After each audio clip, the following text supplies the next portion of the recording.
그러니까 문정왕후는 이 부처님의 은덕을 입으면서 중종 옆에 묻히고 싶었던 거예요. 그 절절한 마음이 이해되네요. 또 문정왕후 같은 경우 굉장히 그 아들이 왕이 되기까지 힘든 시기가 있었잖아요. 또 수렴청정 하시면서도 얼마나 스트레스 많으셨겠어요. 그때마다 이제 가서 기도드리고 그렇지. 불심이 깊어질 수밖에 그렇지. 없었을 것 같아요. 깊은 것도 깊은 건데요. 이 소설가의 입장에서 생각해보면 뭐야 또? 지금 이때 당시에 조선은 아주 압도적인 유교적 국가잖아요. 그렇죠. 그래서 모든 대신들이나 힘을 갖고 있는 사람들은 다 유교란 말이죠. 당연하죠. 근데 이 유교 입장에서 보면 문정왕후는 어떻게 보면 진짜 적 중의 적이잖아요. 그렇죠. 적폐거든요. 그렇죠. 근데 불교를 확 키우면 이 불교의 입장에서 보면 문정왕후의 어떤 이러한 모습들이 결코 나쁜 행동들은 아니거든요. 자신의 지지 세력이구나. 그러니까 유교와 불교를 힘을 대등하게 만들면 견제할 수 있는 그렇네. 그 정치적인 또 목표가 있지 않았을까? 맞아요. 문화적인 측면에서 이 문정왕후 불교 중흥을 보면요, 그 또 의미가 있어요. 조선시대 유교 문화잖아요. 그리고 사대부 문화에서는 문화재를 지정하려고 하면 주로 책, 그죠? 기록이나 아니면 뭐 소박한 도자기 이런 형태밖에 없어요. 그런데 이 시기에 불교 문화는 여전히 그 문화재로 지정할 수 있는 게 굉장히 많거든요. 그래서 제가 문화재위원 회의를 하면서 보면 조선시대 불교 유산이 계속 지정이 되고 있어요. 지금 저 작품은 회암사 약사 삼존도라는 건데요.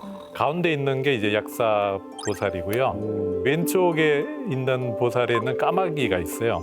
저게 이제 해 속에 있는 그 흑점이 까마귀로 보거든요. 그래서 저게 이제 일광보살이고요. 오른쪽에는 방아 찢는 토끼가 있습니다. 저 보관 그 가운데 그림에 저게 이제 올광보살이에요. 그렇게 저렇게 삼존을 모셔놓은 건데 이런 형태의 불화를 400점을 만들어서 회암사에 이제 기증을 해요. 근데 이게 언제냐 하면 명종 20년이에요. 그러니까 문정왕후 돌아가시기 직전인데 그때 이제 아들 명종의 건강도 기원을 하고 명종에게도 지금 아이가 태어나질 않잖아요, 아들이. 그래서 세자, 그러니까 본인한테는 손자가 태어나길 탄생하는 그런 그림을 그리죠. 이것이 문화재거든요, 지금. 저게 다 금이죠, 교수님. 네. 금물로 칠했다는 얘기죠. 금칠이에요? 지금 네. 저거는 금리예요. 그러니까 금 가루를 가지고 선을 그은 거에 섭료를 전부 금으로 했고요. 그다음에 또 저런 형태의 또 채색화로 된 것도 있고요.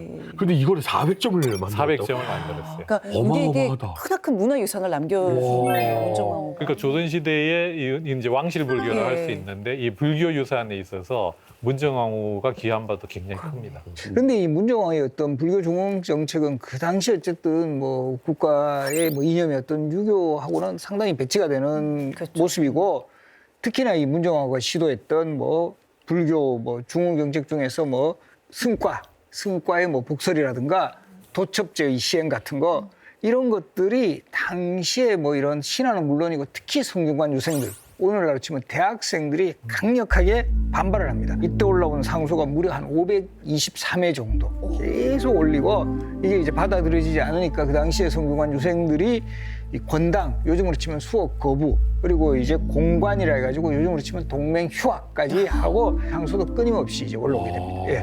이 불교 정책이 이제 강화되면서 이제 피해자가 나오게 되는데요. 당시에 이제 내수사라 그래서 그건 조선시대에 있는 기관이에요. 왕실의 재정을 담당하는데 이 내수사에 소속된 사찰이 300개 내지 400개까지 늘어나요.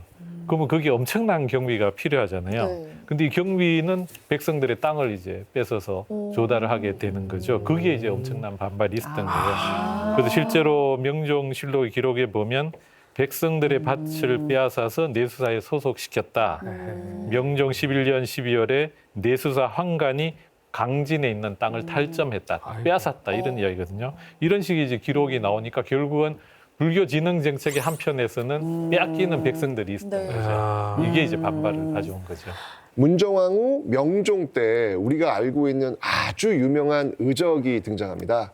바로 임꺽정의 시대가 바로 이 시대라는 어렵습니다. 그러니까 백성들이 못 살겠다 하고 들어가서 관아 공격해가지고 탈취해가지고 백성 나눠주고 막 그랬던 거잖아요. 그러니까 또 있어요. 얼마나 살기 힘들면은 또 명종 때 뭐 어떤 책이 또 만들어지면 구황찰요라는 책이 또 만들어져요. 이건 뭐냐면 너무 배가 고프니까 소나무 껍질 같은 거 먹고 버틸 수 있는 방법 뭐 이런 것들 있잖아요. 이런 책들도 이때 이제 만들어지니까 네.